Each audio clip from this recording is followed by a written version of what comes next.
Kanchipuram Vakula silks నాణ్యత మా ప్రాధాన్యత. మదీనాగూడ, మియాపూర్, హైదరాబాద్ లో త్వరలో శుభారంభం.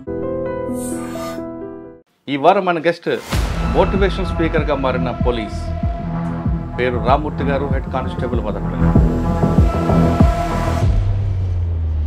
ఎత్తిన సీసా దించకుండా తాగేస్తే మిగిలేదే మగత, పట్టిన పట్టు విడవక గమ్యం ముట్టినప్పుడే అది ఘనత అన్నారు సార్.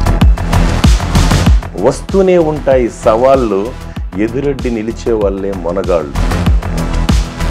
అదృష్టంతో పైకొచ్చిన వాడికి చెట్టు ఎక్కడ మాత్రమే తెలుసుంటుంది సార్. స్వయం కృషితో పైకొచ్చిన వాడికి గురువుకి శిష్యుడి మధ్యన ఆ అనుభవం తగ్గిపోయింది. గురువు చూస్తేనే చిరాకు పడడం, గురువుని కించపరచడం, గురువుని ఎన్ని విధాల అపహాసం చేస్తే ఆనందపడే గురు శిష్య బంధం అనేటప్పటికి వస్తే ఒక గొప్ప మాట ఉంది సార్. కానీ గురువులే కొంతమంది శిష్యుల పట్ల, అంటే అమ్మాయిల పట్ల పసిబిడ్డలు సార్, కల్మషంలో అభం శుభం తెలియని బిడ్డల్ని ఒక ఉదయం ముందర చీకట్లు, విజయం ముందర ఇక్కట్లు రావడం అనేది మామూలే sir. Drugs, cyber crime, traffic, drugs మీద కూడా తీసుకుంటే ఫైనల్గా చెప్పండి, మీరు గతంలో చెప్పిన తండ్రి కూతురు బంధం గురించి మరొకసారి రిపోర్ట్ చేయండి. ఈ మధ్య కొన్ని గ్రామీణ ప్రాంతాల్లో వ్యవసాయ కుటుంబాలు చేసేటటువంటి వాళ్ళు ఉంటారు కదా సార్, వాళ్ళ ఇంట్లో ఏం జరుగుతుందంటే నార్మల్ డెలివరీ ఎక్కడుందంటే అంత సిజరేనే. మీరు చెప్తున్న టైము, డేటు, ముహూర్తం, నా మ్యారేజ్ డేట్కి వాడ కుట్టాలంటారు. దురదృష్టం సార్, అది వాళ్ళు ఆలోచించుకోవాలి.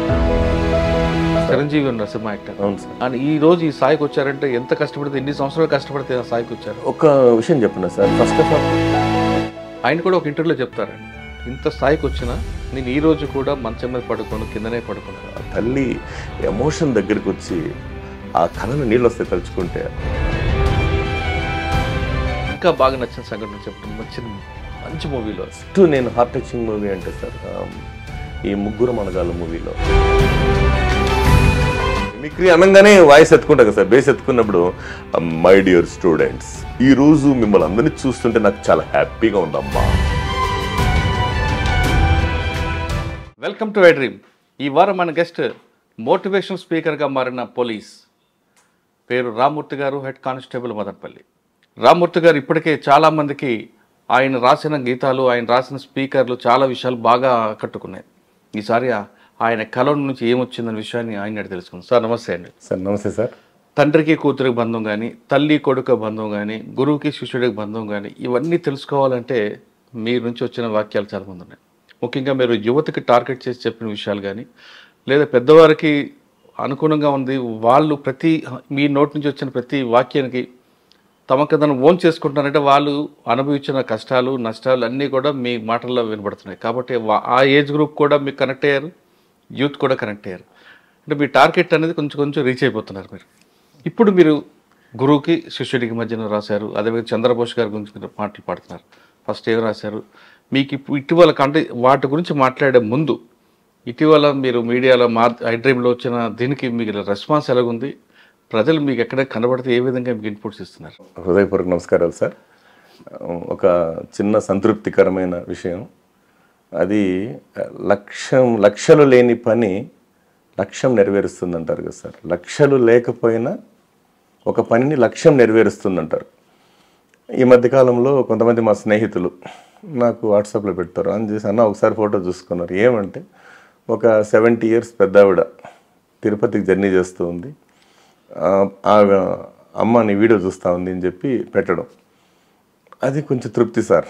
ఎందుకంటే ఏదో భగవంతుడు మనకి ఈ రకంగా కూడా సేవ చేసే అవకాశం ఇచ్చాడు అనేటువంటిది. ఎందుకంటే నేను వృత్తిరీత్యా ఒక చిన్న పోలీస్ ఉద్యోగం అయినప్పటికీ కూడా ఏదో మరొక్కసారి చెప్తున్నాను కదా సార్, నన్ను ఎంతగానో అభిమానిస్తున్నటువంటి, ఆదరిస్తున్నటువంటి మా ఉన్నతాధికారులకు మరొక్కసారి నేను హృదయపూర్వకంగా చేతులెత్తి నమస్కరిస్తున్నా. అలాగే మా జన్మనిచ్చిన మా అమ్మ నాన్నలకి, వాళ్ళ భూమి మీద లేరు, ఉంటే సంతోషించేటోళ్ళు, అదొకటి. ఎందుకంటే ఆ తృప్తి మనం వెలకట్టలేం. అదే నేపథ్యంలో మరొక గొప్ప విషయం సార్, నాకు విద్యాబుద్ధులు నేర్పిన మా గురువులకు కూడా నేను మరొక్కసారి తల వంచి పాదాభివందనం చేస్తూ, మధ్యలో ఈ మధ్య తృప్తికరమైన సంఘటన ఏమంటే సార్, ఒక బంధువుల ఇంటికి గుంటూరు వెళ్ళాను. పక్కనే ఒకసారి విజయవాడ వెళ్తే అక్కడ బస్ స్టాప్లో నిలబడుకుంటే ఒక ఆటో డ్రైవర్ నన్ను గుర్తుపట్టి సరే లగేజ్ ఆయనే తీసుకున్నాడు, బ్యాగ్స్ ఏందబ్బా ఈయన తీసుకుంటున్నాడు అనుకుంటే సరే వెంటనే ఆయనే తీసుకుపోయి పెట్టిన తర్వాత సార్ నమస్కారం సార్, నాది విజయవాడ సిటీ, నేను దుర్గా ఆటో డ్రైవర్ అండి, నేను మీ వీడియోస్ చూస్తుంటాను, మా పిల్లలకు కూడా చూపించాను అని చెప్పాడు. తర్వాత లగేజ్ అన్ని తీసుకుపోయేసి మళ్ళీ వేరే అతను కూడా ట్యాక్సీలో పెట్టిన తర్వాత అతను డబ్బిస్తే తీసుకోలేదు సార్. నాకు లేదు సార్, ఎందుకంటే ₹1 విలువైందే, సరే దుర్గ గారు మీరు దయచేసి తీసుకోండి అట్లంతా బాగుంటుంది అన్నాను. మళ్ళీ వెంటనే లేదు సార్ మా డ్రైవర్ గొప్పతనం కూడా మీరు చెప్పారు సార్ అనగానే అది కూడా సంతోషమైంది. అది ఆ తర్వాత ఒక మాట అన్నాను సార్, సరే మీ ఫోన్ నెంబర్ అన్న ఇవ్వండి, మీ బిడ్డ ఏం చదువుతున్నాడు, ఇంటర్మీడియట్ అన్నాడు, 2 పుస్తకాలు నాకు పంపిస్తాను డబ్బుకు అని చెప్పి ఆయనకు నమస్కారం పెట్టి వచ్చాను సార్. అలా ఎక్కడ వెళ్ళినా ఏ విద్యా సంస్థకు వెళ్ళినా మనం అంటే సార్ మా గురువుల ద్వారా సేకరించినటువంటి సమాచారాన్ని అది మన ఛానల్ ద్వారా ప్రపంచానికి వెళ్ళిందంటే అది మరొక్కసారి నేను హృదయపూర్వకంగా ధన్యవాదాలు తెలియజేస్తున్నాను సార్. ఓకే సార్, ఇప్పుడు తీసుకున్న కాన్సెప్ట్ ఏంటి? ఇప్పుడు ఎంత ఈ ఉరుకుల పరుగుల జీవన విధానంలో ఏమైందంటే సార్, యువత ఇంకా కొంతమంది నిరాశ నిస్పృహలతో ఉన్నారు. మన టార్గెట్ మెయిన్ యూతే సార్. ఇప్పుడు అందుకోసమని నేనేం చేశానంటే కలం సాక్షిగా అనే ఒక పుస్తకం మహానుభావులు డాక్టర్ సి నారాయణ రెడ్డి గారు రచించినటువంటి కొన్ని ద్విపదులు కానీ, తర్వాత తిరుపతి ఆర్వీఎస్ గారు రచించినటువంటి కొన్ని నానీలను కానీ, అలాగే మహానుభావుడు శ్రీ చంద్రబోస్ గారు రచించినటువంటి గేయాన్ని, ఇవన్నీ కూడా కొంత యువతులు అంటే ఎందుకంటే ఒక సామెత ఉంది కదా సార్, కొంతమంది పాటలు పాడితే రాళ్ళు కరిగిపోతాయి సార్, కొంతమంది పాటలు పాడితే రాళ్ళు పడతాయి. అందుకని మనకు పాటలు వద్దని అంటే నాకు భగవంతు ఇచ్చిన మాటే కాబట్టి ఆ మాటలో కూడా నేను ఆ పాటను కూడా నేను మాట రూపంలో కూడా ప్రాక్టీస్ చేయడం జరిగింది. అలాగే శ్రీనారాయణ రెడ్డి గారికి సంబంధించినటువంటి కలం సాక్షిగా అనేవి కొంచెం హృదయాన్ని అంటే ధైర్యాన్ని ఇస్తాయి సార్. ఆయన రాసినటువంటి 2 లైన్స్ ఏమంటే సార్, సాధించే స్థిరమతి ఉంటే అవరోధాలు తొలగిపోతాయి, చొరబారే వేళ్ళుంటే రాళ్ళై పొరలుగా విచ్చుకుపోతాయి, అవని సమస్తం కాట కలిసిన ఆకాశం మిగులుంటుంది, ఆస్తి సమస్తం కోల్పోయినా ఆశ మాత్రం అంటుకునే ఉంటుంది, ఎత్తిన సీసా దించకుండా తాగేస్తే మిగిలేదే మగత, పట్టిన పట్టు విడవక గమ్యం ముట్టినప్పుడే అది ఘనత అన్నారు సార్. ఇది ఆ మహానుభావుడు రాసినటువంటి అద్భుతమైన వాక్యాలే సార్. అలాగే నీచునితో నీవు సావాసం చేస్తే నీకు హాని కాకుంటుందా, చేపల పుట్టకు పక్కన ఉంటే చెడు వాసన రాకుంటుందా, కంపు రాకుండా ఉంటుందా. అది అతను రాసినటువంటి గొప్ప విషయమే సార్. కదిలే సత్తా కలిగిన ఒంటికి సిఫారసుతో అవసరమేముంది, కదిలే సత్తా కలిగిన ఒంటికి అంటే సిఫారసు అవసరమేముంది సార్, అంటే కదిలే సత్తా కలిగిన ఒంటికి సిఫారసు అవసరమేముంది అనేటువంటి విషయాన్ని కూడా ఆయన చెప్పడం జరిగింది అప్పట్లో. మనం అంటే ఆ కర్రతో పని లేదు కదా సార్, అటువంటి అంశాలు చెప్పారు. మరొక గొప్ప విషయం ఏంటంటే సార్, పరిశ్రమించే కృషి జీవనానికి పని బరువు అంటూ ఉంటుందా, ఇన్ని కొమ్మలే ఎలామైన ఏ చెట్టైనా అంటుందా. ఇవి యూత్ని మనం స్ఫూర్తినిచ్చేటటువంటి అంశాలు సార్. అలాగే ఆర్వీఎస్ గారు కూడా కొన్ని అద్భుతమైన విషయాలు రాశారు సార్. విషయం ఏంటంటే మామూలుగా అయితే కష్టే పల్లి బద్ధకానికి కారాదు బలి, కష్టే పల్లి బద్ధకానికి కారాదు బలి సార్. ఇంకా గొప్ప విషయం రాశాడు ఆయన, వస్తూనే ఉంటాయి సవాళ్ళు ఎదురెడ్డి నిలిచే వాళ్ళే మొనగాళ్ళు. కరెక్ట్. అంటే చిన్న చిన్న కష్టాలకంతా కూడా ఇప్పుడున్నటువంటి వాళ్ళు నిరాశ నిస్పృహ ఉంది కదా సార్, ఆ నిరాశ నిస్పృహను జయించగలిగితే గుండె నిండా మనోబలం ఆత్మవిశ్వాసం ఉన్న వాళ్ళే కదా సార్ విజయాలు సాధిస్తారు. అందుకోసమని చెప్పాలంటే పఠించాలి బుక్కు, వరిస్తుంది నీకు లక్కు సార్. ఒకప్పుడు బుక్ కల్చర్, ఇప్పుడు లుక్ కల్చర్ కదా సార్. అందుకే దృశ్యంలో చూసింది అదృశ్యం అయిపోతుంది, పుస్తకంలో చదివింది మస్తకంలో ఉంటుంది అంటారు సార్. దృశ్యంలో చూసింది అదృశ్యం అయిపోతుంది, పుస్తకంలో చదివింది మస్తకంలో ఉంటుంది, అంతే కదా సార్. పర్మనెంట్గా కూర్చునేస్తుంది సార్. అందుకోసమని పెట్టుకోకపోతే గోల్, జీవితమే గగ్గోల్. ఇంకా గొప్ప విషయం ఏమంటే సార్, బంగారం కావాలంటే భవిష్యత్తు, చెయ్యాలి ఎవరికి వాళ్ళే కసరత్తు. దానికోసం సంబంధించి ఇప్పుడున్నటువంటి విషయాల్లో తీసుకుంటే సార్, మనం పసిబిడ్డ నోటి నుండి కాటి వరకు సాగే జీవన ప్రయాణంలో అక్షరాల పాత్ర అమోఘం, అనిర్వచనీయం. అందుకే అక్షరాలు మన గుండెల్ని కదిలిస్తాయి, అక్షరాలు మన బ్రతుకుల్ని సరిదిద్దుతాయి.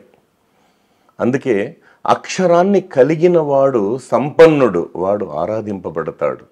అక్షరాన్ని కలిగిన వాడు సంపన్నుడు, వాడు ఆరాధింపబడతాడు. అక్షరాన్ని ప్రేమించేవాడు ధన్యుడు, వాడు రేపటి వెలుగై ప్రకాశిస్తాడు. అందుకే చదువుకున్న విలువ లాంటిదే కదా సార్. అందుకే చదివే ధైర్యం, చదివే జ్ఞానం, చదివే లక్ష్యం, చదివే మన గమ్యం. సార్ అక్షరం వ్యతిరేకించేవాడు, అక్షరాన్ని వ్యతిరేకించే వాళ్ళకి దుస్థితి మనం చూస్తున్నాం కదా సార్. అక్షర జ్ఞానం అనేది అంటే కొంతమంది ఉన్నారు, అంటే మీ అక్షరాన్ని వాళ్ళకు సరస్వతి కటాక్షం లేకపోయినా స్వయం కృషితో కొంతమంది ఏం చేశారు, ఆ క్రమశిక్షణతో, ఆత్మవిశ్వాసంతో, పట్టుదలతో కొంత గొప్ప గొప్ప స్థానానికి వాళ్ళు వెళ్ళినటువంటి మహానుభావులు ఉన్నారు. అంటే ఇక్కడ ఏమైందంటే సార్, అక్షర జ్ఞానంతో పాటు ఆత్మవిశ్వాసం ఉండాలి, అదృష్టము కలిసి రావాలి. అక్షర జ్ఞానం అనేటువంటిది నీ జీవన పయనానికి ఉపయోగపడేటువంటి ఒక అద్భుతమైన ఒక వజ్రాయుధం లాంటిది కదా సార్. రక్షణ కవచంలా ఉంటుంది, బుల్లెట్ ప్రూఫ్ సార్. అంటే ఎవరిని ఉన్నా అదృష్టం మాత్రం దానికి ఉండాలి. అదృష్టం లేకపోతే అది అదృష్టం కష్టజీవులు సొంతమని కొందరు అంటారు. కొందరు ఒక విషయం చెప్పిన సార్, అదృష్టంతో పైకి వచ్చిన వాడికి చెట్టు ఎక్కడ మాత్రమే తెలిసి ఉంటుంది సార్. స్వయం కృషితో పైకి వచ్చిన వాడికి దిగడం తెలిసి ఉంటుంది. రెండు కలిసి ఉండాలి కదా సార్. రెండు తెలుసుకోగలిగితేనే. ఇప్పుడు కొన్ని విషయం చెప్తున్నా సార్, ఇప్పుడు దురదృష్టకరం ఏమంటే కొంతమంది ఏం చేస్తున్నారు, ఒకటే కంటెంట్తో పోతున్నారు సార్. నాకు సక్సెస్ కావాలి, ఇదే రూట్లో పోతున్నారు పిల్లలు. కానీ అక్కడ ఉన్నటువంటి పరిస్థితుల నేపథ్యంలో ఏమవుతుందంటే సార్, తరగతి గదిలో కూడా అంటే లిజనింగ్ స్కిల్స్ అంటే కొంతమంది ఉపాధ్యాయులు వాస్తవం చెప్తున్నారు సార్, స్పష్టంగా బిడ్డలకు అర్థమయ్యే రీతిలో కూడా చెప్తారు సార్, చెప్తారు. ఇంకొంతమంది ఏమంటున్నారంటే సార్, దానిలో భాగంగానే మనం ఒక కంటెంట్లోకి వస్తాం సార్. కంటెంట్ అంటే గురువు మాట వింటే, అలాగే కొన్ని సందర్భాల్లో గురువు చెప్పినటువంటి ఉపాధ్యాయుడు చెప్పినటువంటి అంశాలు సక్రమంగా వింటే వచ్చే లాభమేమి, వినకపోతే నష్టమేమి దానికోసం ఒక చిన్న మోరల్ స్టోరీ సార్. పాతకాలంలో మనం చూసాం కదా సార్, ఇంద్రజాలం మహేంద్రజాలం అని గోల్డెన్ డేస్ మనం చూడలేదు సార్, చెప్తుంటారు కదా సార్. అంటే దాంట్లో ఏంటి, వాళ్ళు ఏం చెప్తారు, తాంత్రిక విద్య, క్షుద్ర విద్యలు, మాయల పకీర్, ఇట్లా మూవీస్, ఓల్డ్ మూవీస్లో అక్కడ కంటెంట్స్ ఉండేవి. దాంతో విషయం ఏం జరిగింది సార్ అంటే, పూర్వపు రోజుల్లో 4 శిష్యులు ఒక గురువు గారి దగ్గర విద్య నేర్చుకున్నారంట. ఆ కంటెంట్ చెప్పే ముందు ఏమంటే సార్, బుద్ధి జ్ఞానం. కొంతమంది పెద్దవాళ్ళు కోపం వస్తే చిన్న వాళ్ళు తిడుతూ ఉంటారు, నీకు బుద్ధి ఉందా, నీకు జ్ఞానం ఉందా అంటే, నాలెడ్జ్ విజ్డమ్ సార్. అంటే బుద్ధికి జ్ఞానానికి ఉన్న తేడా ఏమి, ఇది చిన్న సారాంశం. ఈ 4 మంది గురువు దగ్గర విద్య నేర్చుకుని వీళ్ళు ఇంటికి గురుదక్షిణ ఇచ్చేసి ఇంటికి వస్తుంటే దారిలో ఒక చనిపోయిన పులి ఎముకల గూడు కనబడిందంట. దాంతో ఒకడేమన్నాడు, నా విద్యను ఉపయోగించి దీనికి నేను కండరాలు నరాలు సృష్టిస్తానన్నాడు. రెండో వాడు ఏమన్నాడు, దీనికి అవయవాలు సృష్టిస్తాను రా అన్నాడు. మూడోవాడు, నా విద్య ద్వారా నేను దీనికి ప్రాణం పోస్తాను రా అన్నాడు. నాలుగోవాడు, వద్దురా అది లేస్తే తినేస్తుంది అంటే, నువ్వు పోరా అంటారు. వీడిపై చెట్టుకి కూర్చునేస్తాడు సార్. ఈ ముగ్గురు ఈ ప్రయోగం చేస్తే అది లేచింది, ముగ్గురిని తినేసింది సార్. దీని అర్థం ఏమంటే, ఒక రకంగా అంటే 4కి జ్ఞానం ఉంది, 3కి బుద్ధి లేదు కాబట్టి మరణం పాలయ్యారు, బుద్ధున్నోడు బతికాడు అంటారు సార్. అంటే ఫైనల్గా చెప్పాలంటే తరగతిలో ఉపాధ్యాయులు అనేవాళ్ళు అందరికీ ఒకే రకమైన పాఠాలు చెప్తారు. దాన్ని విని ఆచరించిన వాడు ఒక ఉన్నత భవిష్యత్తు కోసం వాడు మనం చూస్తున్నాం కదా, వెలుగుతున్నారు. ఇంకొంతమంది ఇబ్బందులు పడుతున్నారు. అందుకే తరగతి గది తరగని నిధి అన్నారు సార్. చెప్తుంటారు కదా sir, bedroom is personal, bathroom is personal, kitchen room is personal, but class room is universal sir. తరగతి గదిలోకి ఎంటర్ అయిపోతేనే DIN అంటారు సార్. సైకాలజీలో ఎవరు పెద్దవాళ్ళు చెప్పారు, డూ ఇట్ నౌ. మనసు అంతా ఆడే. ఎందుకంటే మనసుని జయించాలి కదా సార్. ఇప్పుడు మనసుని కంట్రోల్ చేసుకోగలిగితే అన్నీ మన సొంతం అవుతాయి సార్. తాను చేసేది తప్పని తెలుసు, మనసుకు సంబంధించి చిన్న కోట్ సార్, తాను చేసేది మనసుకు తప్పని తెలుసు, చేయకపోతే అయిపోతాము అలుసు, చేసేసాక తీయలేము ఆ నలుసు, దీనికి అన్నిటికీ కారణం పనికి మాలిన మనసు. సార్ మీరు గురువు శిష్యుడి మధ్యన తీసుకొచ్చారు. మీరు అన్నట్లు గతంలో గురువు అనగానే మనకు తండ్రి కన్నా ఎక్కువగా ప్రేమించేవాళ్ళు ఉన్నారు శిష్యులుగా, ఆయనే మనకు జ్ఞానం ఇస్తారు కాబట్టి. కానీ క్రమేపటి తీసుకుంటే గురువుకి శిష్యుడికి మధ్యన ఆ అనుబంధం తెగిపోయింది. గురువు చూస్తేనే చిరాకు పడడం, గురువుని కించపరచడం, గురువుని ఎన్ని విధాల అపహాసం చేస్తే ఆనందపడే కొంతమంది కూడా తయారయ్యారు. ఈ బంధాన్ని మనం అర్థమయ్యే రీతిలో చెప్తాం వాళ్ళకి. ఇది కాలక్రమేణా సార్. అప్పుడు గతంలో చూస్తే ఒక విషయం చెప్పిన, పుస్తక పఠనం ఎక్కువ ఉండేది. రెండోది ప్రెషర్ తగ్గు ఉండేది సార్. కానీ గురువుని ఎంత అపహాసం చేసి ఆనందపడే వాళ్ళు కనపడుతున్నారు. అది ఎందుకో అది దురదృష్టకరం సార్, జరగకూడదు సార్ అట్లా. ఎందుకంటే సార్ ఇప్పుడు మనం జీవితాలని సరిదిద్దేటటువంటి అక్షర శిల్పి గురువే కదా సార్. అవును, కానీ అది జరగకూడదు సార్. అమ్మ జన్మనిస్తుంది, తండ్రి గురువు ఏమో జ్ఞానాన్ని ఇస్తాడు. జ్ఞానాన్ని ఇస్తాడు కదా సార్, జ్ఞాన సంపద ఇచ్చేవాడు. అంటే తల్లి గర్భం నుండి 2.5 కిలోల మాంసం ముద్దగా బయటపడిన మనకు వెలుగును విలువను పంచేవారు, పెంచేవారు, విద్యార్థి లోకాన్ని అభిషేకించేవాడే కదా సార్ గురువు అంటే. అందుకని అటువంటి గురువుని ఎందుకు అపహాసం చేస్తుంటారండి? సినిమాల ప్రభావం అంటారా, టీవీల ప్రభావం అంటారా, లేదంటే ఇప్పుడు మనం చూస్తున్న పాశ్చాత్య పోకడలు అంటారా? పాశ్చాత్య పోకడే ఎక్కువ వస్తుంది సార్. ఎందుకంటే ఫాస్ట్ అంటే ఉరుకులు పరుగుల జీవితాలు సార్, ఉరుకులు పరుగుల జీవితాలు. రెండోది ఏంటంటే ఎప్పుడైతే సార్ ఇప్పుడు ఒకప్పుడు విద్యాదానం ఉండేది కదా సార్, ఇప్పుడు ఏమైంది సార్, పరిస్థితులు మారిపోయినాయి. విద్యాదానం అప్పట్లో, ఇప్పుడు పరిస్థితి చేంజ్ అయింది. గురు శిష్యుడి మధ్య బంధం గురించి చెప్పండి. గురు శిష్య బంధం అనేటప్పటికి వస్తే ఒక గొప్ప మాట ఉంది సార్. ఇక్కడ వెంకటేశ్వర స్వామి దగ్గరికి అన్నమయ్య గారు వెళ్ళి, గురువు గారు మీ వల్ల నాకు ఎంత మంచి పేరు వచ్చింది అన్నారు. అప్పుడు వెంకటేశ్వర స్వామి గారు ఏమన్నారంటే, నాయన అన్నమయ్య, మీరు నా మీద 32,000 సంకీర్తనలు రాయబట్టే కదా నాకు పేరు వచ్చింది అన్నాడు గురువు గారు. గురువు ఏం చెప్పాడు అని నేను చెప్పాడు అంటే, నువ్వు రాస్తేనే కదా నాకు పేరు వచ్చింది అని అన్నాడు స్వామివారు. ఈయనేమన్నాడు, మీరు ఉండబట్టే కదా నేను రాసింది. చూడండి సార్ ఎంత గొప్ప మాట. అంటే మీరు ఉండబట్టే కదా నేను రాసింది. ఈయన లేదు, నువ్వు రాస్తే నాకు పేరు వచ్చింది. అంటే ఇలాంటి యొక్క కంటెంట్ అనేటువంటిది వాళ్ళ మైండ్లోకి దూరాలి సార్. ఇప్పుడు చాలామంది గురువులు ఉన్నారు కదా సార్, గురువు యొక్క గొప్పతనం గురించి చెప్పేటప్పుడు మా గురువు గారు మహానుభావుడు డాక్టర్ సి నారాయణ స్వామి గారు ఒక 4 లైన్లు రాశారు సార్. అంటే విజ్ఞానం అనే జ్యోతులను వెలిగించి, అజ్ఞానం అనే చీకటిని తొలగించి, సుజ్ఞాన పథంపై ప్రజ్ఞాన భాస్కరుడై జగతిని నడిపించేవాడే గురువు. గురువు అంటే తలుచుకో, గుండెలోనే దాచుకో, అక్షర బ్రహ్మనిపుడు ఆత్మలోనే నిలుపుకో. దేవుని కంటే గురుదేవుడే గొప్పవాడని సాందీపని పాదాలు స్పృశించి సర్వ జగతికి చాటాడు సర్వజగద్రక్షకుడు. సీతమ్మ తల్లిని శ్రీరామచంద్రుడి చేతిలో పెట్టే ముందు జనక మహారాజు ఒక మాట అన్నారంట సార్. అయ్యా రామచంద్ర, మీరు శివధనస్సుని ఇరగొట్టారనో, కోసల దేశాధినేత బిడ్డనో, దశరథ మహారాజు బిడ్డనో నా బిడ్డను నీకు ఇవ్వలేదు. విశిష్టుడైన వశిష్ఠ మహర్షి యొక్క శిష్యుడని చెప్పి నా బిడ్డను నీకు ఇచ్చినాను నాయన అంటే అది గురువు యొక్క గొప్పతనం సార్. ఇంకొక విషయానికి వస్తే సార్, తల్లిదండ్రుల ద్వారా ప్రసాదితమైన ఆస్తి అది నీకు ఏనాడైనా పలుకుతుంది స్వస్తి. గురుదేవుని ద్వారా సంప్రాప్తిప్తమైన ఆస్తి అది కలకాలం చేస్తుంది నీతో దోస్తి. లోకంలో ఉన్న చీకటి పోవాలంటే సూర్యచంద్రుల కాంతి కిరణాలు కావాలి అన్నారు సార్. మన యథమండలంలో ఉన్న చీకటి పోవాలంటే సూర్యచంద్రుల కాంతి కిరణాలు కాదు, గురుదేవుని జ్ఞాన కాంతి కిరణాలు కావాలి అన్నారు. ఎవరైతే సార్ గురుభక్తిని కలిగి ఉండి తల్లిదండ్రులతో పాటుగా ఎవరైతే గురువుని గౌరవిస్తారో వారి జీవితాలు ఒక అద్భుతంగా అంటే విరాజిల్లుతైనటువంటిది నాకు ప్రగాఢమైన నమ్మకం. ఎందుకంటే నేను మా గురువుల దగ్గర నేర్చుకున్న విషయాన్ని మీ ద్వారా తెలియపరుస్తున్నాను సార్. సార్ ఇంకా చాలా రాసినట్లున్నారు. అవును సార్, రాశాను. కాకపోతే ఇంకోటి ఏంటంటే సార్, ఎదిగే కొద్దీ ఒదిగే బుద్ధి ఉండాలి సార్. ఈ మధ్య కొంచెం ఈగోస్ కూడా ఎక్కువైనాయి sir. Ego means everything goes కదా sir. Ego means everything goes. అదే అనే విషయానికి వస్తే ఒక 2 మాటలు ఉన్నాయి సార్. ఏంటంటే సముద్రుడు నదులను అడిగాడంట సార్, మీరు ఈ పెద్ద పెద్ద వరదలు వచ్చినప్పుడు కానీ ప్రవాహాలు వచ్చినప్పుడు కానీ ఉంటాయి కదా సార్, మీరు నా కడుపులో పెద్ద పెద్ద బండలు మహావృక్షాలు తెచ్చి తెస్తున్నారు కదా, ఈ చెత్తా చెదారాన్ని గడికి ఉంటాయి కదా సార్, గడ్డి ఇవన్నీ ఎందుకు తీసుకెళ్ళలేకపోతున్నారు అని అడిగితే మీరు ఇప్పుడు నదులు చెప్పినాయంట, నిజమే స్వామి మీరు చెప్పేది కరెక్టే, మేము మహాప్రవాహమే వస్తున్నప్పుడు ఇవి రొమ్మిస్తున్నాయంటే మేమని చెప్పి అందుకేం చేస్తున్నామంటే వేర్లతో కూకటి వేలతో సహా పెరికేస్తున్నాం, కూకటి వేలతో సహా పెరికేస్తున్నాం. కానీ బండలు కూడా మాకు అడ్డొస్తున్నాయి కాబట్టి తెచ్చి మీ కడుపులో వేస్తున్నాం. కానీ తుంగ మొక్కల్ని గరికిపోచల్ని ఏం చేయలేకపోతున్నాం. ఎందుకంటే మేము మహాప్రవాహమై వస్తున్నప్పుడు ఇవి వంగి మాకు ఒబీడియన్స్తో నమస్కారం పెడుతున్నాయంట. కాబట్టి ఒబీడియంట్గా ఉన్న వాళ్ళతో అంటే మేము పోమన్నారు. చూడండి సార్, ఒబీడియన్స్ వల్ల ఒక ప్రభుత్వ కార్యాలయానికి వెళ్ళినప్పుడు కానీ పెద్దవాళ్ళతో మాట్లాడేటప్పుడు కానీ మాటే కదా సార్. మరి మనం ఆ పరస్పర సహకారం లేనప్పుడే ఇన్ని ఇబ్బందులు వస్తున్నాయి సార్. ఇప్పుడు గతంలో 2 సైకిళ్ళు ఢీకొంటే పాత రోజుల్లో సార్ 2 సైకిళ్ళు ఢీకొన్నప్పుడు ఒకరికొరు లేచి క్షమాపణ చెప్పుకునేవాళ్ళు.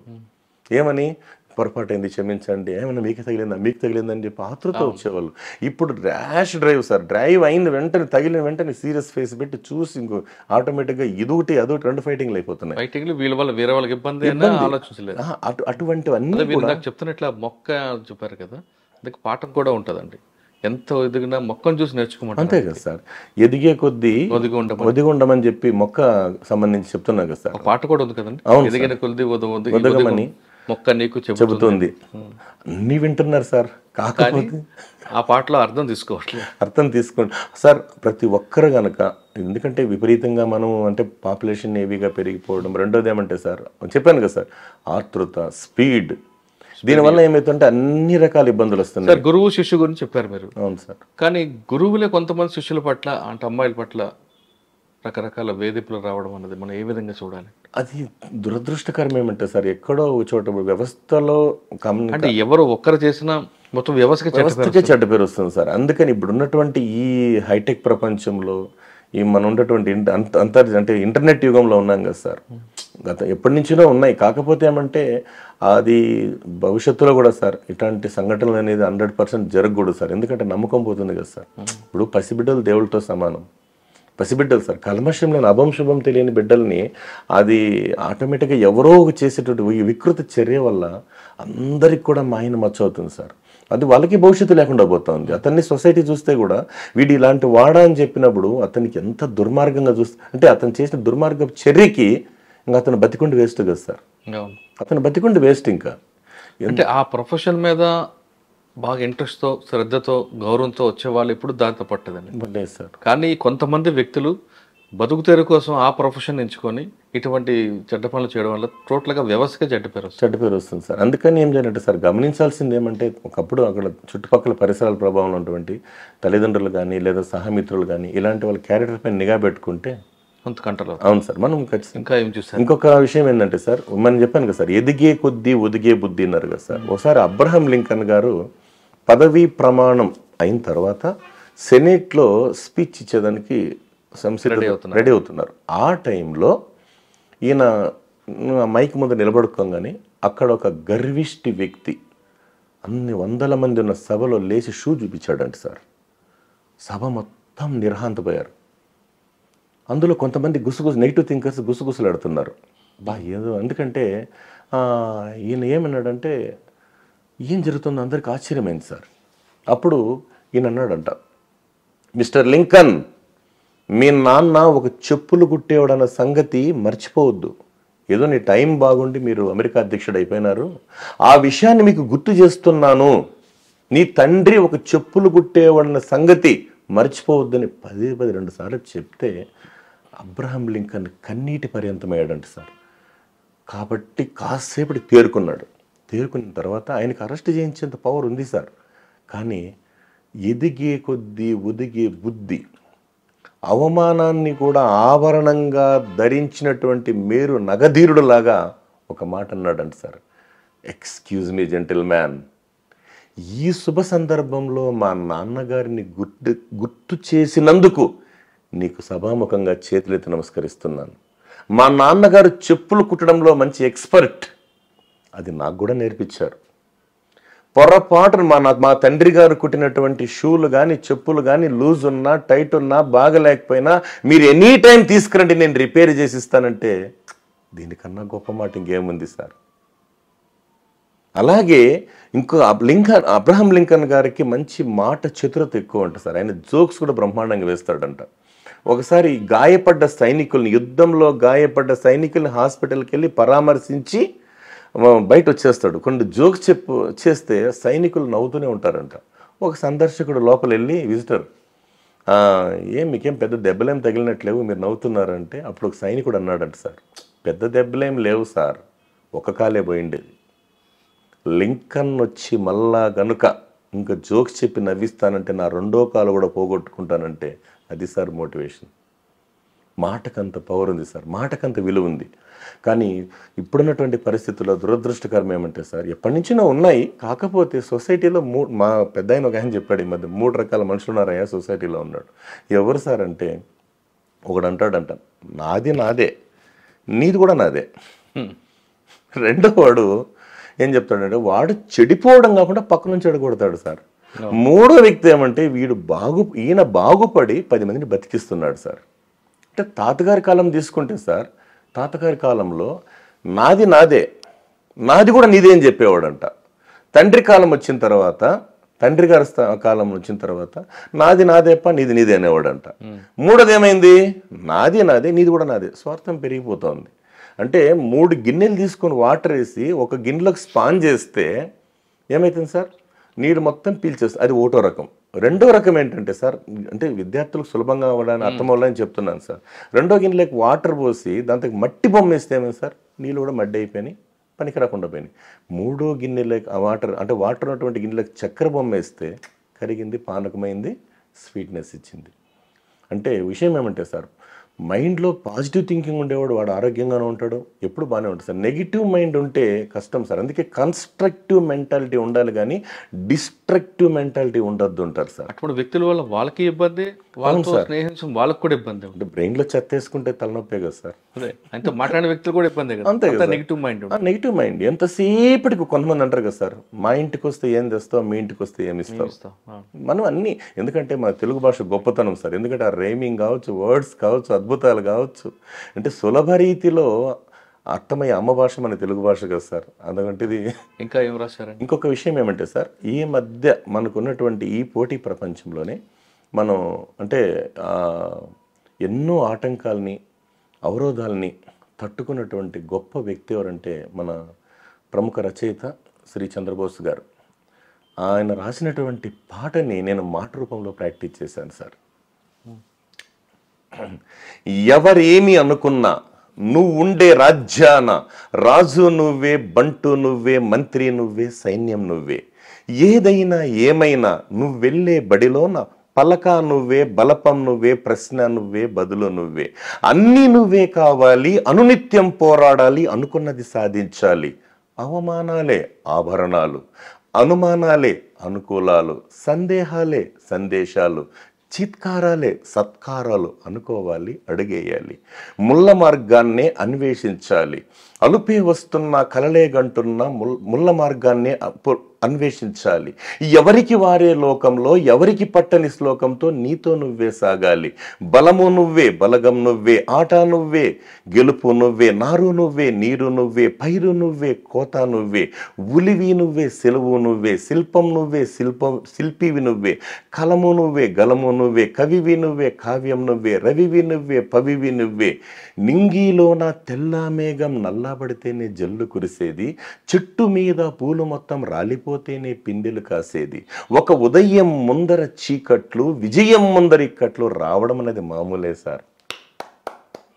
ఎందుకంటే నిరుత్సాహంతో ఉన్నటువంటి యువతకి ఆయన పాట రూపంలో లక్షల కోట్ల మంది హృదయాలను కదిలించారు.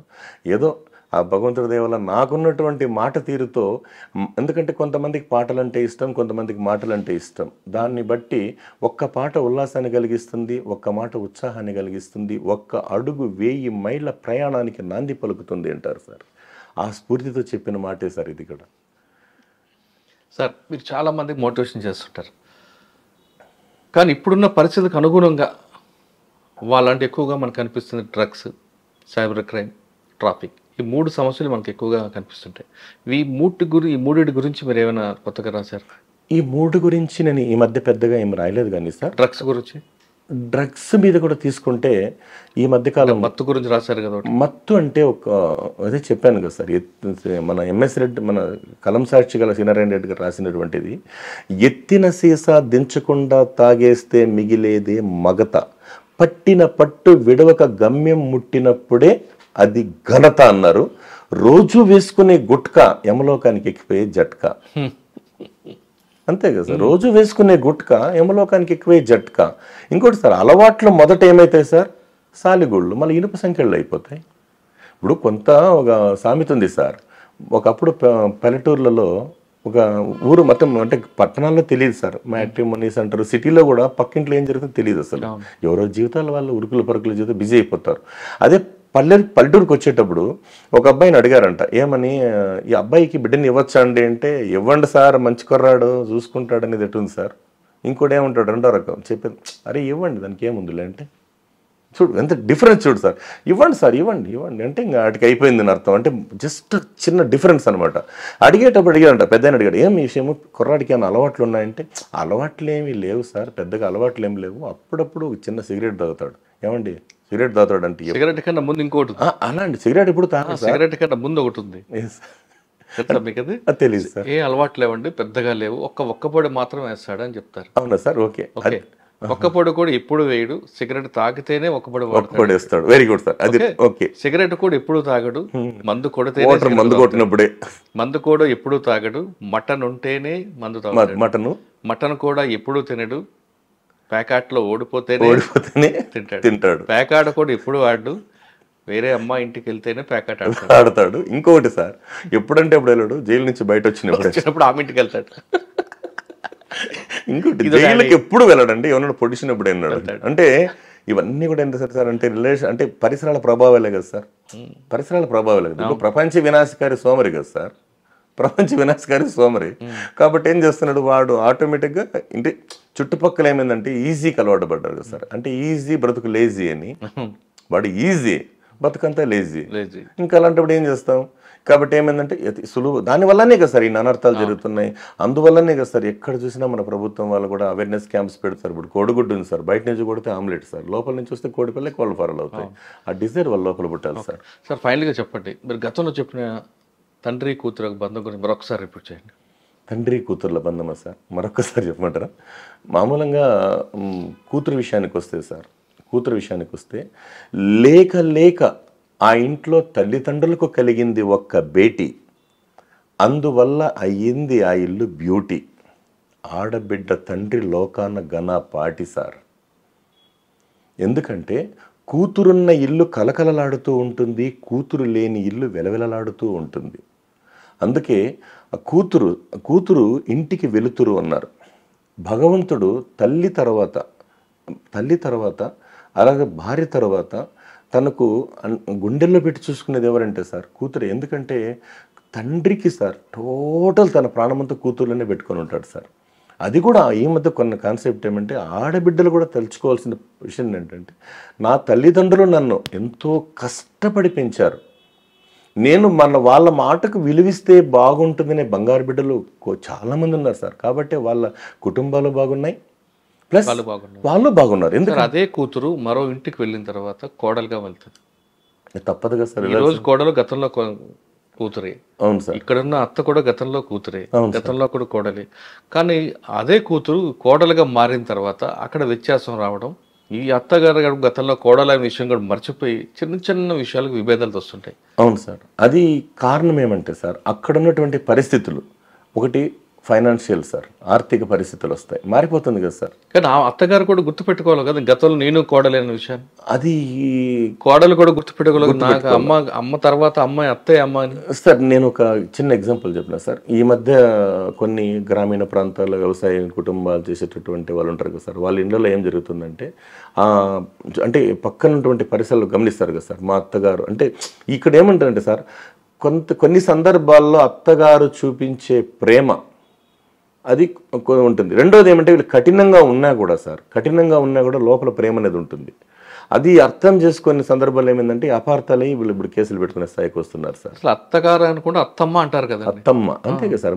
ఇప్పుడు ఎంతమంది తర్వాత అవును సార్. అప్పుడు మధ్యలో ఏమవుతుందంటే సార్, ఇప్పుడు ఆ భర్త అనేవాడు మధ్యలో మానసిక నలిగిపోయేటువంటి పరిస్థితి ఏర్పడుతుంది సార్. ఎందుకంటే అటు తల్లిని మాట గౌరవించుకోవాల్సి వస్తుంది, భార్యని చూసుకోవాల్సి వస్తుంది. భార్య మాటకు చిన్న విభేదాలు వచ్చినప్పుడు గతంలో కోడలు అలిగి ఇంటికి వచ్చిన ఆ తల్లిదండ్రులు నచ్చజెప్పి చివరి వరకు నీ ఇల్లు అదే, పెళ్లి చేసిన తర్వాత ఇల్లు నీది కాదు అని నచ్చజెప్పి పంపించేవారు. ఎప్పటికైనా భర్తే నీకు దేవుడు, అదే అత్తగారి ఇల్లే నీకు. అవును సార్. కానీ ఇప్పుడున్న కొంతమంది తల్లిదండ్రులు ఇంటికి చిన్న విషయం మీద తల్లికి ఫోన్ చేస్తే వాడిని విడిచిపెట్టి రా నేను చూసుకుంటా, నువ్వు ఉండక్కర్లేదంటూ ఈ విధంగా కూతుర్లకి మనం ప్రమోట్ చేస్తే, మనం సపోర్ట్ చేస్తే వాళ్ళ మార్పు ఎక్కడ వస్తుంది? అత్తగారంటే గౌరవం ఎందుకు వస్తుంది వీళ్ళకి? ఇక్కడ ఏమంటే సార్, దానికి సంబంధించి అభద్రతా భావం ఏర్పడింది సార్. ఈగో ఫీలింగ్, ఇద్దరు సంపాదిస్తున్నాం అనే ఒక ఫీలింగ్. ఇప్పుడు గతంలో ఏమంటే సార్, భర్త ఒకటే సంపాదించేవాడు, కాబట్టి తప్పదమ్మా నువ్వు వాడు ఉండని చెప్తా ఉండేది అప్పుడు జనరేషన్. ఇప్పుడు జనరేషన్ ఏమైందంటే సార్, నువ్వు సంపాదిస్తున్నావు ఏడన్నా బతకచ్చు కదా, నువ్వు వచ్చేయి అంటే వీళ్ళు ఫ్యూచర్ గురించి ఆలోచించే దీంతో ఏమవుతుందంటే సార్ ఇంకొక అంటే ఇన్సెక్యూరిటీ ఫీలింగ్ వచ్చేసి. కానీ ఇప్పుడు మీరు అన్నట్లుగా చేశారనుకోండి, వాళ్ళు పుట్టిన పిల్లలు అనాథలు అవుతారు కదా, తల్లి లేని పిల్లలు కానీ తండ్రి కానీ పిల్లలు కానీ. అందువల్లనే కదా సార్ ఈ అనర్థాలు జరుగుతుండేది. ఇప్పుడు వాడు ఏమవుతున్నాడు, పెరిగే బిడ్డ కూడా ఫ్రస్ట్రేషన్ గురవ్వడం, అలవాట్లకు బానిస అవ్వడం. ఇప్పుడు మెయిన్ ఎప్పుడైతే సార్ తల్లి గర్భం ప్రెగ్నెంట్ ఉమెన్ హ్యాపీయెస్ట్ కూడా, ఆశా వర్కర్ తెలుసు కదా సార్ అవన్నీ. వాళ్ళు ఏమంటున్నారంటే బేబీ పుట్టబోయే బిడ్డ తన కడుపులో బీజం పుట్టినప్పటి నుంచి కూడా సార్ తల్లి హెల్తీగా మంచి అని పెద్దలు చెప్తారు కదా సార్, మంచి మ్యూజిక్ వినమ్మా, మంచి పుస్తకాలు చదవమ్మా, తర్వాత మంచి భోజనం చేయమ్మా, ఆరోగ్యమైన ఆహారం తీసుకోమా అని అన్నీ చెప్పేవాళ్ళు కదా సార్. అంటే అప్పుడు ఏమైందంటే సార్ దాంట్లో కూడా అంటే సారీ సార్ ఒక మాట చెప్పదు లేదు కానీ పెద్ద ఆయన చెప్పేవాళ్ళు, ముందు కాలం పిల్లలు సెలవులు వస్తే అమ్మమ్మ వాళ్ళ ఇంటికి పోయేవాళ్ళంట. ఎందుకు, అమ్మమ్మ వాళ్ళ ఇంట్లో పుట్టేవాళ్ళని. ఇప్పుడు సెలవులు వస్తే హాస్పిటల్కి పోతున్నారు, ఎందుకంటే హాస్పిటల్లో పుడుతున్నారని. అంటే కారణం ఏమంటే సార్ ఎంత స్పీడ్ అంటే సార్, అంటే ఇంకా దురదృష్టకరం సార్, నేను చెప్పొచ్చు నా స్థాయి నుంచి నేను చెప్పకూడదు కానీ ఈ ముహూర్తానికి సిజరిన్ చేయండి నా బిడ్డ పుట్టాలంటున్నారు కదా సార్. అంటే సిజరిన్ చేస్తే ఇవ్వండి, అది కూడా డాక్టర్ గారు కూడా ఇబ్బందికరంగానే ఉంది. అది ఏం నమ్మకాలో ఏమో ఎక్కడ పోయి తెలుస్తుందో తెలియదు కానీ సార్. సార్ ఇందాక చెప్పారు తల్లి గర్భంలో ఉన్నప్పుడే జరుగుతున్న సంఘటనలన్నీ కూడా బేబీకి తెలుస్తుంటాయి. అవును సార్. ఆ ప్రభావం కూడా బయటకు వచ్చాక ఉంటుందా? ఖచ్చితంగా సార్, ఖచ్చితంగా వస్తుంది. ఎందుకంటే ఒకసారి ఒక ప్రెగ్నెంట్ ర్యాట్ సార్ పొలాల్లో ఒక రైతు ఒక ఆయన ఎలక్ట్రిక్ వైర్ పెట్టింటే ఆడిపోయితే షాక్ కొట్టిందంట. షాక్ కొట్టి వెనక్కి వచ్చేసింది. అదే దాని బిడ్డ ఆడిపోయి జంప్ చేసిపోయిందంట సార్. చూడండి సార్, ఇప్పుడు కొన్ని మన గతంలో కూడా గమనిస్తామంటే సార్, ముందు రోజులు ఏంటంటే గర్భవతులుగా ఉన్నటువంటి స్త్రీలు వాళ్ళు శారీరక శ్రమ ఎక్కువ పడేవాళ్ళు. అంటే అత్తమ్మ గారు కూడా ఏం చేసేటోళ్ళు అంటే సార్ పెద్దగా వాళ్ళ ఇంటి అంటే వాళ్ళ మీద నీళ్ళు బాయ్ పొలం కడిపోయి అప్పుడు ఈజీ అంటే శారీరక శ్రమ ఎక్కువ ఉండేది సార్ అప్పట్లో. వ్యవసాయం పని అని, ఇంటి పని అని, నీళ్ళు తీసుకురావో బాయికాడ నీళ్ళు చేద్దామన్నాడు. అప్పుడు ఇంట్లోనే కూడా ఇప్పుడు మా బతుకులంతా నార్మల్ డెలివరీ సార్ అప్పట్లో. ఇప్పుడు ఏమైందంటే సార్ అంటే జీవన విధానాలు మారిపోయినాయి కాబట్టి మారిపోయిన నేపథ్యంలో ఇప్పుడు తప్పనిసరి సార్. ఎందుకంటే వాళ్ళు ఏమన్నారంటే ఇంకా ఖచ్చితంగా వైద్య సహాయం తప్పదన్నట్లు సమాజం అనేది ముడిపడిపోయింది అంతే. కరెక్ట్. నార్మల్ డెలివరీ ఎక్కడుందంటే అంత సిజరీనే. మీరు చెప్తున్నట్టు టైము డేటు ముహూర్తం, నా మ్యారేజ్ డేట్కి వాడు పుట్టాలంటారు, నా బర్త్డేకి నా బేబీ బర్త్డే ఒకటే అవ్వాలంటారు, మా ఆయన బర్త్డేకి వాడిది ఒకటి అవ్వాలని, లేదు ముగ్గురిది ఒకే రోజు రావాలని. అది దురదృష్టం సార్, అది వాళ్ళు ఆలోచించుకోవాలి. అది ఎందుకంటే వాళ్ళు ఏమంటారంటే మా వ్యక్తిగత అభిప్రాయం అండి, మేము ఫాస్ట్ అయిపోయినామంటున్నారు కాబట్టి అది నిదానంగా వాళ్ళు ఆలోచించి మంచి నిర్ణయం తీసుకుని ఆశిస్తాం సార్. అందులో ఇంకొక విషయం ఏమంటే సార్, ఈ మధ్య కాలంలో నేను జ్ఞానపరంగా సార్ అంటే కొందరు కష్టజీవుల గురించి మనం రెండు మాటలు మాట్లాడుకుంటాం సార్. ఇప్పుడు డాక్టర్ ఏపీజే అబ్దుల్ కలాం గారు ఒక అతి నిరుపేద కుటుంబంలో పుట్టి కార్యదీక్ష, పట్టుదల, అంకితభావం, ఆత్మవిశ్వాసంతో ఒక గొప్ప శాస్త్రవేత్తగా మన భారతదేశానికి వెలకట్టలేనటువంటి సేవ చేసిన మహానుభావుడు, దేశ ప్రజలందరికీ స్ఫూర్తి అనమాట. అలాంటి వ్యక్తిని గురించి స్మరించుకుంటూ పోతే ఇంకొక అతను సార్, మన భారతదేశానికి చెందినటువంటి కొంతమంది మహనీయుల్ని యువత కూడా ఆదర్శంగా తీసుకోవాలి. సునీల్ భారతి మిట్టల్ ఎయిర్టెల్ వ్యవస్థాపకులు సార్. ఆయన ఒక ఎంపీ కొడుకు అయినా కూడా తండ్రి ఏ రోజు కూడా తన తండ్రి పేరు వాడుకోకుండా, నేను పుస్తకంలో చదివాను సార్, అది తండ్రి ఇచ్చినటువంటి 20,000 రూపాయల పెట్టుబడిని, 20,000 రూపాయల డబ్బుని ఏం చేస్తాడంటే దాంతో వ్యాపారాన్ని ప్రారంభించి ప్రపంచంలో ఎదగాలనుకున్నాడు. కానీ ఎయిర్టెల్ టవర్ అంత ఎత్తుకి ఎదిగి ప్రపంచానికి గెలుపు సిగ్నల్ ఇచ్చాడు ఆయన. ఇప్పుడు ఆయన ఆస్తి 54,000 కోట్లు అంట సార్. వ్యాపార రంగంలో క్రమశిక్షణతో ఎదిగాడు అనమాట. అలాగే కిరణ్ మజుందార్ షా, కొండను ఎక్కినవాడి కంటే కొండను అంటే తవ్వి రోడ్డుని వేసిన వాడిని ఈ కాలం గుర్తుపెట్టుకుంటుంది అంటారు సార్. అంటే విజేతలకు కొదవలేని మన భారతదేశంలో అప్పుడప్పుడే ఎదుగుతున్నటువంటి బయోకాన్ రంగంలో అడుగుపెట్టి కొత్త ఎంజైములు సృష్టించింది కిరణ్ మజుందార్ షా, బయోకాన్ అధినేత. ఆమెను ఎందుకు కొంతమంది యూత్ ఆదర్శంగా తీసుకుంటే మంచినటువంటిది నా అభిప్రాయం సార్. ఇంకా మూడోది లక్ష్మణ్ దాస్ మిట్టల్. రిటైర్మెంట్ తర్వాత 63 సంవత్సరాల వయసులో ఈయన ఏం చేశాడంటే వ్యాపారాన్ని ప్రారంభిస్తాడు. 60 సంవత్సరాల ఎక్స్పీరియన్స్ ఉన్న సంస్థలకు ముచ్చెమటలు పట్టించాడంట. Sonalika international tractors sir. ఈరోజు ఆయన 110 దేశాలకు ఆయన వ్యాపారాన్ని విస్తరించాడు. ఆయన ఆస్తి సార్ 14,000 కోట్లు. ఇప్పుడు ఏజ్ 95 సార్. మీరు చెప్తున్నట్లుగా వాళ్ళే కాకుండా టెండూల్కర్ లాంటి వాళ్ళు కానీ అవును సార్, ఇటువంటి వ్యక్తిని ఆదర్శంగా తీసుకొని పైకి వచ్చే వాళ్ళు తక్కువ మంది ఉంటారు. తక్కువ ఉన్నారు సార్. సడన్గా పారాచూట్లో దిగిన వాళ్ళు చూసుకొని వాళ్ళతో పోల్చుకుంటూ వాళ్ళలాగే పైకి రావాలని వ్యక్తులు మనకి ఇప్పుడున్న ట్రెండ్లో కనిపిస్తుంది. ఇప్పుడు ట్రెండ్ ఏమంటే సార్ అంతా షార్ట్ కట్స్ కదా సార్. కొంతమంది షార్ట్ కట్స్, ఇంకొంతమంది ఏమంటే సార్ ఇప్పుడు అడ్వాన్స్డ్, అంటే ఇప్పుడు మనం ఏ రకరకాలు తీసుకుంటూ పోతే రోజు రోజుకి మారుతున్న కాలాన్ని బట్టి నేపథ్యంలో ఇలా స్పీడ్ వెళ్తుంది సార్. ఇది అంటే వాళ్ళకి నచ్చిన రంగమైనా సరే ముందు పునాదుల నుంచి రావాలని కష్టపడి పైకి వద్దామని ఆలోచన లేదండి. తగ్గింది సార్. పారాచూట్. అవును సార్. నేను ఈరోజు ఇంటర్మీడియట్ అయిపోయిందా, డిగ్రీ అయింది, రేపు నెక్స్ట్ నాకు జాబ్ కావాలి, నెక్స్ట్ హీరోయిన్ కావాలి, నెక్స్ట్ ఇల్లు కొనుక్కోవాలి, కారు కొనుక్కోవాలి, అయిపోయింది.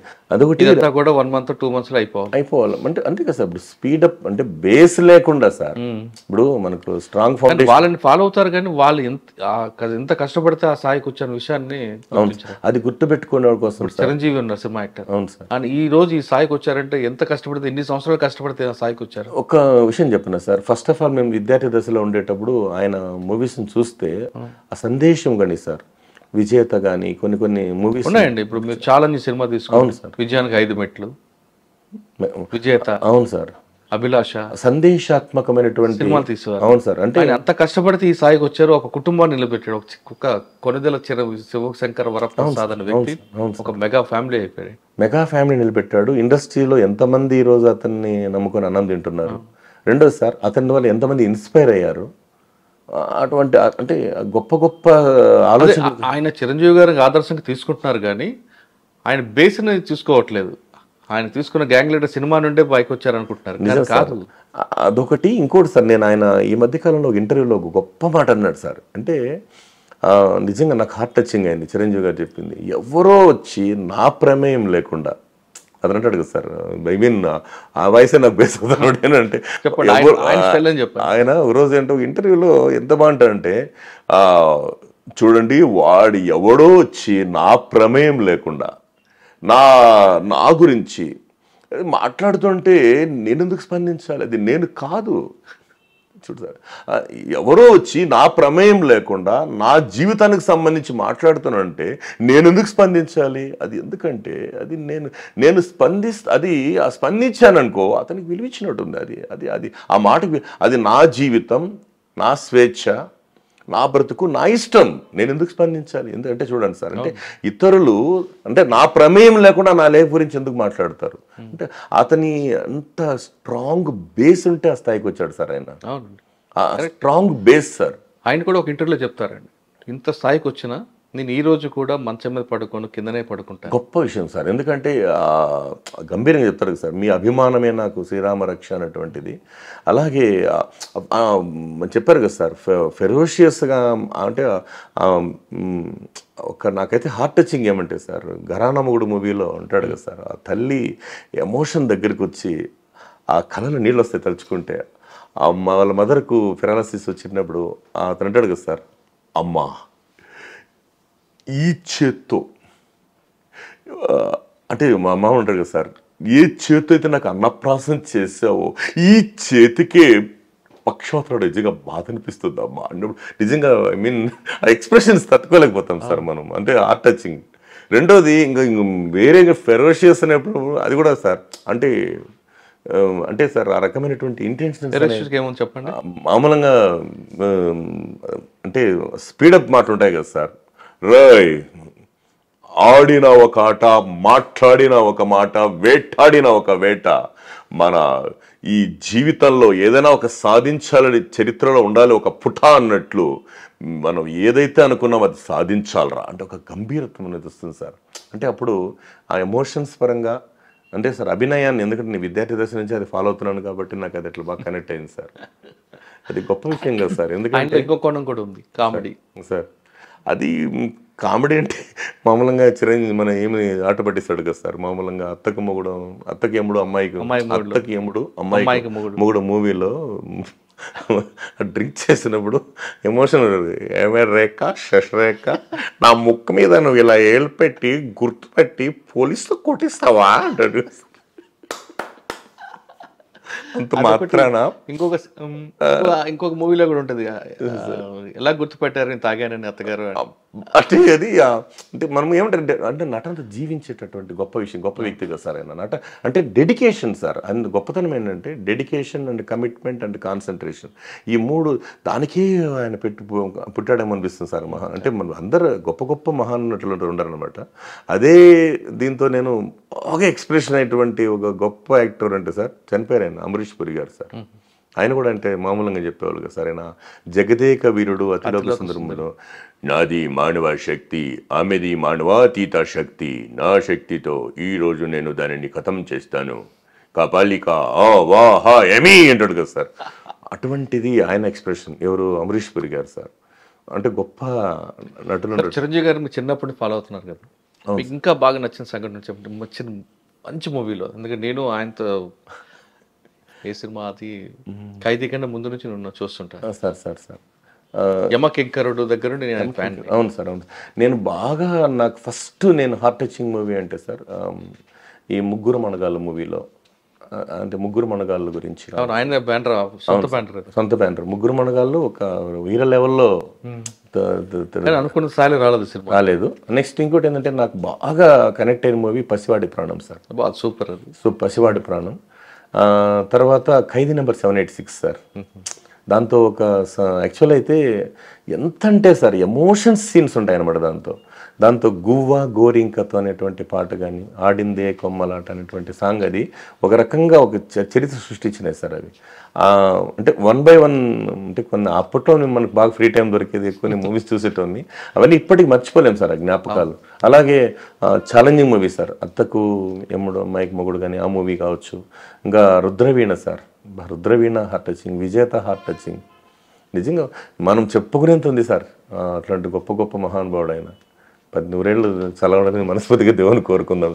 ఆయన పేరు చిరంజీవి కదా. చిరంజీవి. అమ్మగారి పేరు అంజని. అవునవును సార్, అవును సార్. అంజని పుత్రుడు కాబట్టి ఎప్పుడు. అవునవును సార్, అవును సార్. నేను ఏమంటే మామూలు స్టూడెంట్స్ క్లాస్ రూమ్లోకి వెళ్ళంగానే జోష్ వస్తుంది సార్. పిల్లలకి వెళ్ళంగానే అంటే మన సినిమా డైలాగులు కాదు ఇది, ఎక్స్ప్రెషన్స్. మనం మిమిక్రీ అనగానే వాయిస్ ఎత్తుకుంటాం కదా సార్. బేస్ ఎత్తుకున్నప్పుడు మై డియర్ స్టూడెంట్స్, ఈరోజు మిమ్మల్ని అందరినీ చూస్తుంటే నాకు చాలా హ్యాపీగా ఉందమ్మా. ఏది ఏమైనా మీ లక్ష్యాన్ని మీరు గుర్తుపెట్టుకొని మీ బలమైన లక్ష్యంతో ఏదైతే మీరు అనుకున్నది సాధిస్తారో మీ జీవితం బంగారమై కావాలని కోరుకుంటున్నాను నాన్న. ఏముంది నాన్న, అందుకే మీకు ఒక్క గొప్ప విషయం చెప్పాలి. బాల్యంలో శిక్షణ, యవ్వనంలో క్రమశిక్షణ, వృద్ధాప్యంలో మీకు రక్షణ నాన్న. కాబట్టి once again my dear friends, try and try, never cry, one day you can fly in the sky బంగారు, క్యారీ ఆన్ అన్నప్పుడు అది చూడు సార్ ఎటుంటుంది. ఆ వాయిస్కున్న పవర్ అలాంటిది సార్, ఆ బేస్ అలాంటిది. అందువల్ల సార్ సమస్యలు, చిన్న చిన్న సమస్యలు వస్తాయి, సమస్యలు వస్తేనే జీవితం అంటున్నారు రామ్మూర్తి గారు. ప్రతి చిన్న సమస్య కూడా దానికి భూతద్దంలో చూసి ఏదో జరుగుతుంది, జరగబోతుందంటూ ఆత్మహత్యలు చేసుకోవడం అంతకన్నా పిరికి పొంద చర్య లేదంటూ రామ్మూర్తి గారు చెప్తున్నారు.